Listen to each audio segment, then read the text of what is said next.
Hi guys, welcome to my channel. ఈరోజైతే నేను జీడిపప్పు ఉప్మా అయితే చూపిస్తున్నాను నా వీడియోలో. ఎవరైతే నా ఛానల్ సబ్స్క్రైబ్ చేసుకోలేదో ప్లీజ్ సబ్స్క్రైబ్ చేసుకోండి. అండ్ ఇప్పుడు నేనైతే ఒక ప్యాన్ తీసుకున్నాను. ప్యాన్లో ఆయిల్ అనేది వేసుకుంటున్నాను. ఒక 2 టేబుల్ స్పూన్ ఆఫ్ ఆయిల్ అనేది వేసుకుంటున్నాను. మీకు సరిపడా ఆయిల్ మీరు వేసుకోవచ్చు. సో 2 టేబుల్ స్పూన్ ఆయిల్ అయితే సరిపోతుంది. ఆయిల్ కొంచెం వేడెక్కాక నేను దీంట్లో జీలకర్ర అయితే వేస్తాను. జీలకర్ర, ఆవాలు, పోపు దినుసులు మీ దగ్గర ఏముంటే ఆ పోపు దినుసులు అనేవి మీరు వేసుకోవచ్చు ఆయిల్లో. మీకు రుచికి తగ్గట్టు మీకు ఇష్టం వచ్చిన ఆ పోపు దినుసులు అయితే మీరు వేసుకోవచ్చు. ఇక నేను జీలకర్ర, ఆవాలు అయితే వేసి అవి చిటపటలాడుతూ ఉండాలి. ఎందుకంటే పచ్చిగా ఉంటే దాని టేస్ట్ అనేది రాదు. సో ఇక నేను కొంచెం మినపప్పు యాడ్ చేస్తున్నాను. మినపప్పు ఎర్రగా అవుతే దాని ఫ్లేవర్ అనేది చాలా బాగుంటుంది. సో నేను మినపప్పు వేసాక కొంచెం పల్లీలు వేస్తున్నాను. నాకు పల్లీలు అంటే చాలా ఇష్టం. సో నేను పల్లీలు అయితే యాడ్ చేస్తున్నాను. కొద్దిగా పల్లీలు అనేవి వేగాలి.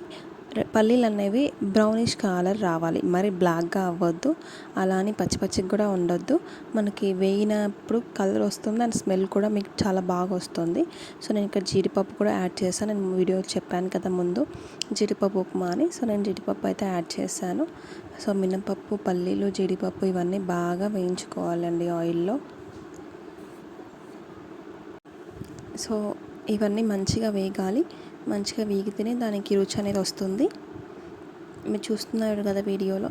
గాయ్స్, ఎవరైతే నా ఛానల్ ఇప్పటివరకు సబ్స్క్రైబ్ చేసుకోలేదో ప్లీజ్ సబ్స్క్రైబ్ చేసుకోండి.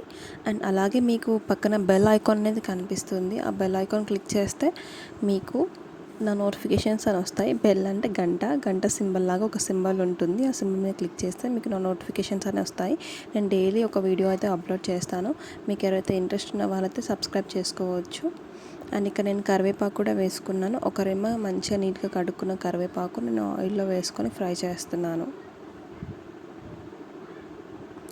మనం కొలతలతోని మంచిగా చేసుకుంటే ఉప్మా అనేది చాలా బాగా టేస్టీగా వస్తుంది. మీ కొలతలు కూడా నేను వీడియోలో చెప్తాను, మీరు మర్చిపోకుండా నోట్ డౌన్ చేసుకోండి. ఇక్కడ నేను ఒక 5 నుంచి 6 పచ్చిమిర్చి అయితే కట్ చేసుకొని తీసుకుంటున్నాను. అలాగే ఒక ఆనియన్, పెద్ద సైజ్ ఆనియన్ అనేది కచ్చపచ్చగా దొడ్డుగా కట్ చేసుకొని వేసుకున్నాను. ఉప్మాలో కానీ బ్రేక్ఫాస్ట్లలో అన్నిట్లలో ఆనియన్ అనేది చిన్నగా కాకుండా కొంచెం బరకగానే కోసుకోవాలి. కట్ చేసుకొని వేసుకుంటేనే మనకి తినేటప్పుడు ఆనియన్ అనేది తెలుస్తుంది. దానివల్ల టేస్ట్ అనేది కూడా చాలా బాగా వస్తుంది. సో ఆనియన్ తర్వాత నేను క్యారెట్ అనేది వేసాను. ఇవన్నీ వేసేసి నేను అయితే మగ్గిస్తున్నాను.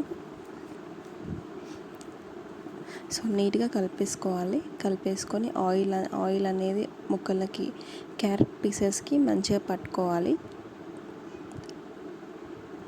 ఆయిల్ అనేది క్యారెట్ పీసెస్కి మంచిగా కలిసేలాగా మనం కర్రీ అనేది కలుపుకోవాలి.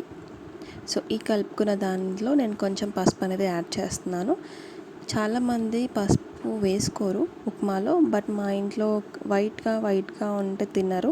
సో అందుకని నేను కొంచెం పసుపు అనేది యాడ్ చేసుకుంటున్నాను. సో పసుపు వేసుకోవడం వల్ల కొంచెం చూడడానికి కూడా లుక్ బాగుంటుంది, తినాలన్న ఆతృత కూడా పెరుగుతుంది. సో వైట్గా ఉంటే మా ఇంట్లో అస్సలు తినరండి. అది ఎంతో అర్థం కాదు. వాళ్ళు కొంచెం పసుపు కొంచెం కలర్ఫుల్గా ఉంటేనే తినాలనిపిస్తుంది అంట. సో అందుకని నేను కొంచెం పసుపు వేసి కలుపుతున్నాను. ఎందుకంటే పసుపు స్మెల్ అయితే బాగా పోవాలని నేనైతే మగ్గిస్తున్నాను. ఇక్కడ ఆనియన్స్ అవన్నీ సపరేట్ చేసుకుంటూ నేను కలుపుతూ ఉన్నాను. సో ఇలా ఒకసారి కలిపేశాక నేను లిడ్ అయితే పెట్టుకోవాలి. కానీ నేను వీడియోలో చూపించాలి కాబట్టి నేను లిడ్ అయితే పెట్టట్లేదు, మూత పెట్టట్లేదు. ఇక్కడ నేను రుచికి సరిపడా సాల్ట్ అయితే వేసుకుంటున్నాను. మీరు ఎక్కువగా తింటే ఎక్కువ వేసుకోవచ్చు, తక్కువగా తింటే తక్కువ కూడా వేసుకోవచ్చు. అందుకని నేను ఫస్టే ఆయిల్లో వెల్లిపాయలు వేయాలి, కానీ నా దగ్గర వెల్లిపాయలు లేవు, ఇంట్లో అవైలబుల్ లేవు. అందుకని నేను అల్లం వెల్లిగడ్డ పేస్ట్ అయితే వేస్తున్నాను. మీరు కావాలి అంటే వెల్లిపాయలు వేసుకోవచ్చు, మీకు టేస్ట్కి తగ్గట్టు మీరు వెల్లిపాయలన్నా వేసుకోవచ్చు, లేదు అంటే అల్లం వెల్లిగడ్డ పేస్ట్ అన్నా వేసుకోవచ్చు. సో అల్లం వెల్లిగడ్డ పేస్ట్ వల్లనే నీకు కర్రీకి మొత్తం చాలా ఫ్లేవర్ అనేది బాగా వస్తుంది. సో ఇక్కడ చూస్తున్నారు కదా, నేను మంచిగా మంచిగా అన్నీ ఫ్రై అయ్యాలి అని చెప్పేసి నేను మంచిగా క్లియర్గా చూసుకుంటున్నాను. సో అలా మధ్య మధ్యలో కలుపుతూ చూస్తూ ఉండాలి కర్రీ ఎంత ప్రాసెస్కి వచ్చింది అనేది, ఎంత బాగా ఉడికింది. ఒక 70% అనేది మనకి ఉడికిపోవాలి, ఎందుకంటే వాటర్లో బాయిల్ అయ్యేటప్పుడు అవి ఆల్రెడీ మెత్తపడిపోతాయి. ఇక్కడ నేను ఒక 4.5 గ్లాసెస్ వాటర్ అయితే పోసుకుంటాను, వీడియోలో చూడండి. సో మీకు ఇంతకుముందు నేను క్వాంటిటీ చెప్తా అన్నాను కదా, నేను ఎలా తీసుకుంటాను అనేది. మీకు నార్మల్గా పొడి పొడిగా కాకుండా మరీ మెత్తగా కాకుండా రవ్వ ఉప్మా అనేది మంచిగా కావాలి అనుకుంటే ఒక గ్లాస్ రవ్వకి ఒక టీ గ్లాస్, నేను ఇక్కడ టీ గ్లాస్ తీసుకున్నాను. టీ గ్లాస్ అంటే కొంచెం ఒక చిన్న గ్లాస్ ఉంటుంది కదా, ఒక వాటర్ తాగే గ్లాస్, ఆ గ్లాస్ అంతా రవ్వ తీసుకోవాలి. దానికి 1.5 వాటర్ వేయాలి. సో ఇక్కడ నేను 4.5 వాటర్ వేస్తున్నాను. 4.5 వాటర్కి నేను 2 గ్లాసెస్ ఆఫ్ ఉప్మా వేస్తున్నాను. ఎందుకంటే నేను ఆల్రెడీ వెజిటేబుల్స్ ఎక్కువ వేసాను కాబట్టి మనకి వాటర్ కూడా బాగా పీల్చుకుంటుంది కాబట్టి 4.5 వేసాను.